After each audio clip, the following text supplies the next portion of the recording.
Hello, everybody, and welcome to a brand new episode of Danny and Courtney Talk About. I'm Danny, and with me, as always, is. Courtney, also known as Potter Court. Yes, and as always, it's wonderful to have you joining me today. Well, it seems we are continuing our tradition of covering Marvel films, since the last movie we did was based off of a Marvel comic, and now I guess we're gonna do another one. But not that we have a problem with this. Today we're looking at the sequel to the probably their most popular film to date, and that movie in particular is Marvel's The Avengers: Age of Ultron. Now, Courtney, would you please be a dear and tell everyone what the movie's all about? Set shortly after the events of both Captain America Winter Soldier and Guardians of the Galaxy, the Avengers Age of Ultron reunites the Avengers for a new adventure.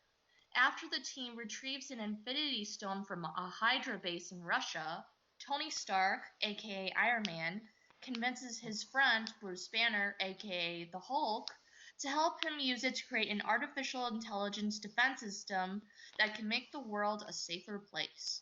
Unfortunately, the system known as Ultron, he finds humans to be the biggest threat to the planet and thus works to try and destroy the human race. With the help of a pair of twins named Quicksilver and Scarlet Witch, respectively, it's up to Iron Man, Captain America, Thor, the Hulk, Black Widow, Hawkeye, and Nick Fury to stop Ultron, reform the twins, and save the world from destruction.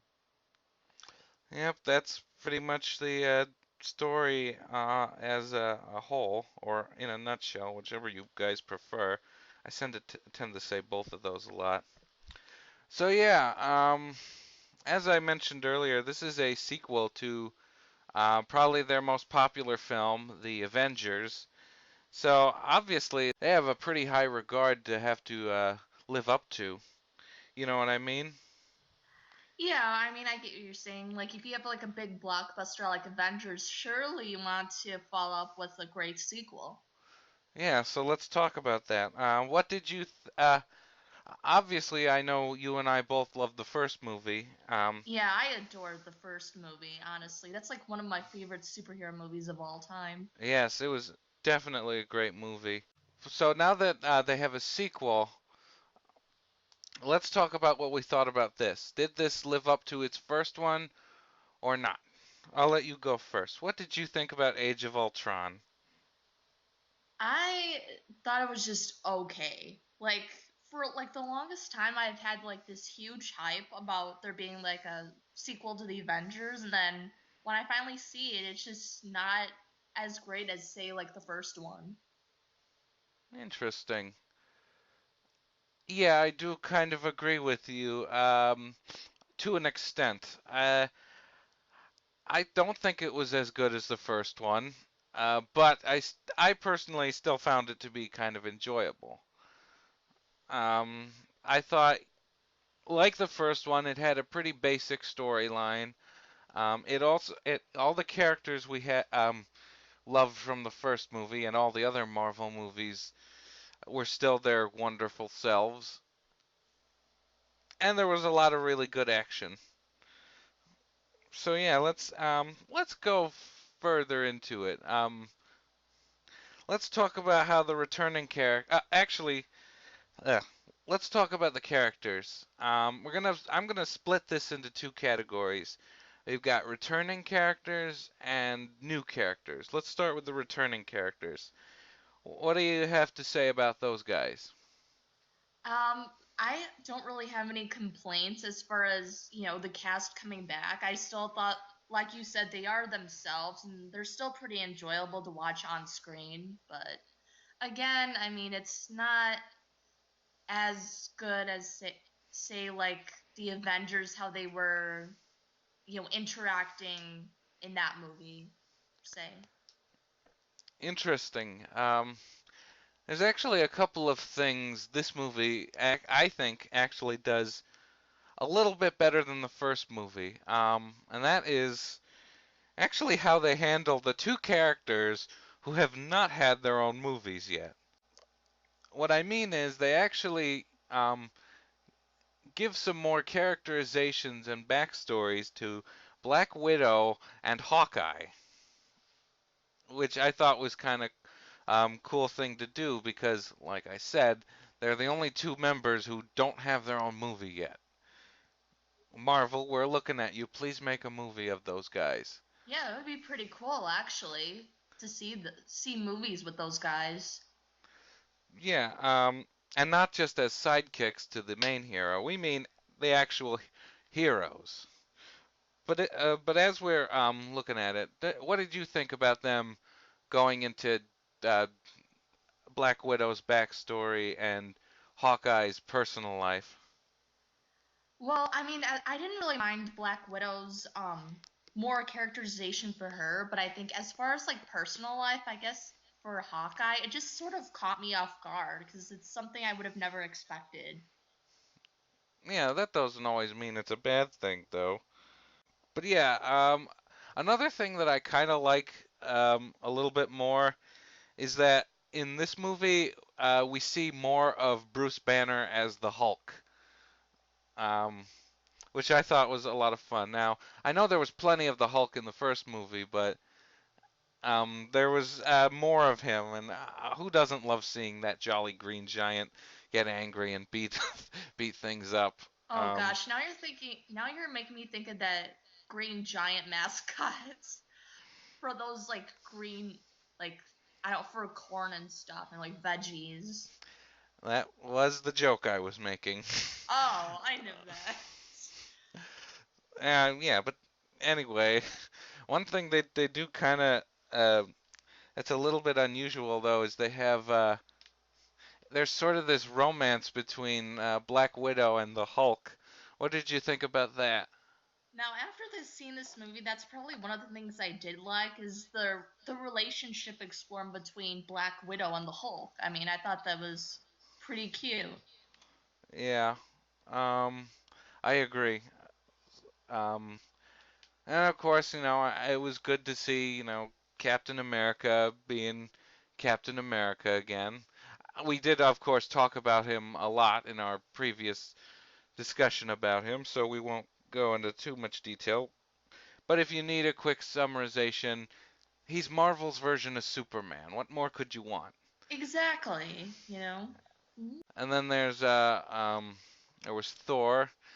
Thor didn't really have too much to do in this movie, but he was still fun in his stuff, I Mhm. guess. Yeah, I'd say so too.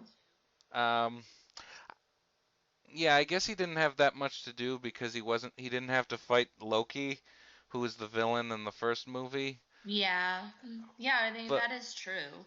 but I still like that he still helped his friends on Earth when they needed his help. And there's of course Tony Stark or Iron Man. Again, it was fun seeing him. Uh, and actually, what's interesting is I think this time he was actually kind of responsible for the whole mess to begin with. So I guess it is good seeing him try to uh, fix things before they get any worse. Yeah, I mean, that is true. Although, I don't know, like, with Ultron, I don't mean to, like, I guess since we are talking about characters and stuff, Ultron, I mean, he just kind of reminded me of like this Terminator type character. I don't know why, but Well, I'll talk about who he kind of reminded me of in a little bit. Uh, let's quickly wrap up the returning characters. I liked seeing like appearances from the other like minor characters throughout the series. Like it was cool seeing Colonel Rhodes as Iron Patriot, and Falcon briefly shows up, I think. and Nick Fury comes in as well. Yep, can't go wrong with Nick Fury. Um, oh yeah, and the scientist guy who helps Thor briefly shows up again. Oh yeah, and he comes back too. Yeah. One thing I always thought was weird is like he always shows up in the Avengers movies, yet Thor's girlfriend and her intern don't show up. I wonder why. That is weird. Well, then Um, again, Gwyneth Paltrow, who plays Iron Man's girlfriend, didn't show up in this one, even though she oh, made an appearance in the Avengers. oh yes, you mean Pepper Potts. Correct. Um, anyway, so yeah, it was nice seeing those guys again. But now, since this is like a lot of superhero sequel movies do, they tend to introduce new characters. So let's talk about the new characters. Let's go back on Ultron. So let's talk about the new characters. Let's go back on Ultron for a second, because he's the main villain of the film. What did you think of him? I didn't really care for him. Like I said, he just kind of reminds me of this like Terminator type character. Like, oh, I'm this robot. I'm here to destroy humankind. Blah blah blah. Interesting, because actually, he reminded me more, not of the Terminator, but of HAL 9000 from 2001: A Space Odyssey. Because both of them start off as computer programs, and then they somehow become self-aware, and they try to use what they have given to them to try to like destroy the humans around them. And I kind of liked his attitude, because that he had a very good villain attitude. Plus his plan for wiping out humans without giving it away, because it's spoilers, I admit is actually kind of clever. Now let's talk about the two new the twins you mentioned earlier, the superpowered twins, nicknamed Quicksilver and Scarlet Witch. What'd you think about those guys? I mean, they were just okay. I honestly, they didn't really stick out to me. But then again, like watching this movie, it almost felt as though I was watching one of a soap opera. I thought they were all right. Um, well, I thought their backstory was pretty reasonable. And I thought it was pretty cool that one of them had super speed and the other one could use mind powers and control things. Although, actually, here's a really, really funny story about one of them. Now, I'm talking about Quicksilver in particular. Courtney, did you see X-Men Days of Future Past? No, I did not. That's a shame. It was a great movie. But anyway, what I'm getting at is, oddly enough, Quicksilver shows up in that movie too. He's got What? the Yes, he does. He's got the same hair color, same superpower, um, but it's a different actor and a different time period.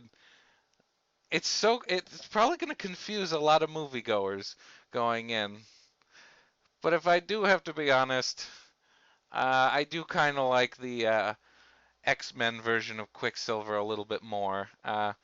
He had a more fun attitude, and he did have like one of the best scenes in that movie where he helps rescue Magneto from prison. So yeah, sorry Marvel fans, I gotta go with Fox. That their version of Quicksilver was pretty cool. And then there's Vision. What did you think of Vision, the new Um, superhero? Vision. I thought that hero was pretty cool. Yeah, I liked him too. He's got a great design, and I liked how polite he was.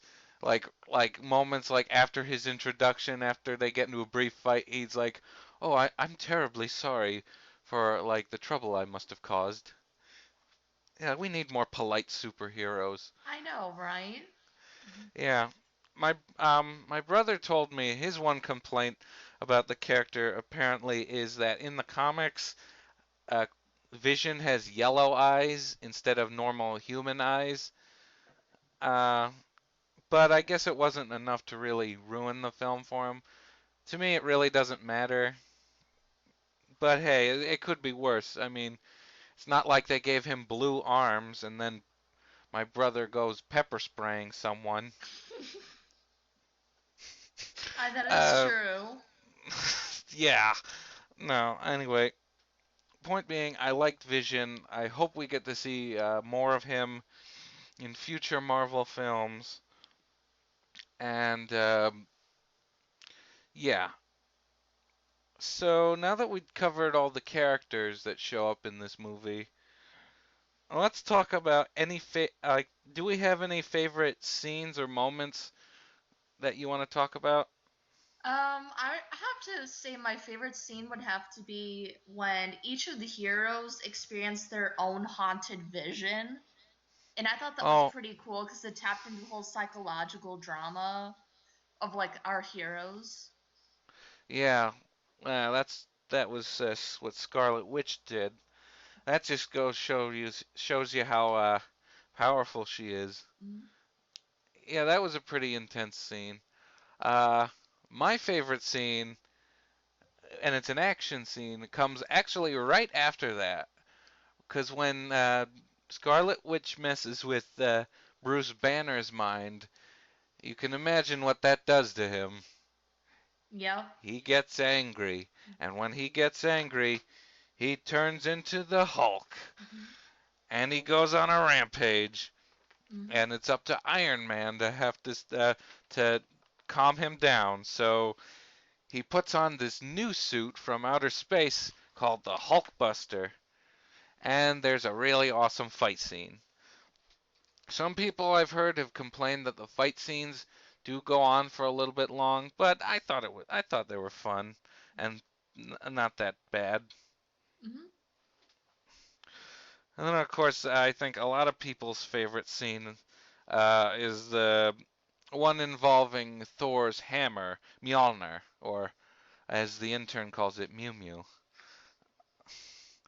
Basically, what happens is everyone's trying to lift Thor's hammer, and nobody can do it, aside from Thor himself.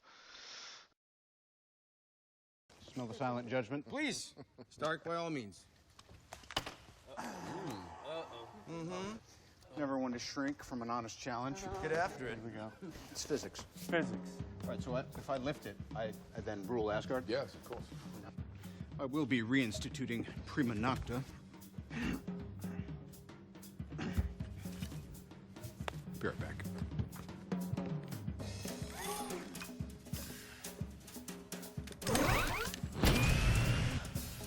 Are you even pulling? Are you on my team? Just represent, pull. All right, let's go.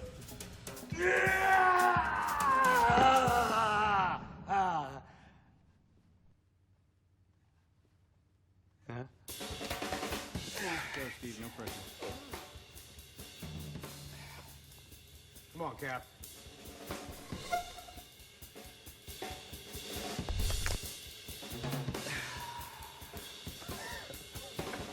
Nothing. Yeah, What do that you was think a of that? that was pretty funny, I'd have to admit. Of course, later on, one hero does manage to carry Thor's hammer. Who is it? We're not going to spoil that. You have to wait and see. Mm-hmm. Any other moments that you liked in this movie? Other than the scene that I had mentioned, and then like the shippy moments between Black Widow and the Hulk, I mean, there's not really much else. So you just thought this movie was okay? It was just okay. Yeah, I see. I think it was good, but I don't think it was as good as the first movie. But, if you do like the Marvel movies, I think this is one definitely worth checking out. So, my final thoughts, I give this a marginal thumbs up because I had a good time watching it. It was fun seeing the characters we enjoy so much, and the new characters um, were good too. And I think, yeah, that's all I have to say. Courtney, your final thoughts? Overall, I give this a sideways thumbs, and I just thought the movie was just okay, and it wasn't really as engaging for me as, say, like the first movie. So if you want, you can probably watch the first Avengers movie or the other Avengers related movies, and then I only hope that the next Avengers movie after this is much better than this one. Yeah, I hope so too. Yeah, hopefully they'll have some more great superheroes joining them. Like I think maybe Ant-Man might join them because that movie just came out not too long ago. Um, and maybe if we're lucky, the Guardians of the Galaxy will join them. Oh. Although that's we'll just have to wait and see. Wait and see. So anyway, I guess that was our discussion on the Avengers: Age of Ultron. This is Danny here saying, I am awesome. So are you. Courtney's especially awesome for joining me today. And you're awesome too, Danny. This is Courtney signing out. And I promise the next movie we're gonna do is not gonna be a Marvel movie. Let's just say it's gonna be more jungle related. In the meantime, let's enjoy some awesome Quicksilver running really fast to some great 70s rock music. If I could save time in a bottle, the first thing that I'd like to do is to save every day till eternity passes away, just to spend them with you. If I could make days last forever, if words could make wishes come true, I'd save every day like a treasure, and then again I would spend them with you. But there never seems to be enough time to do the things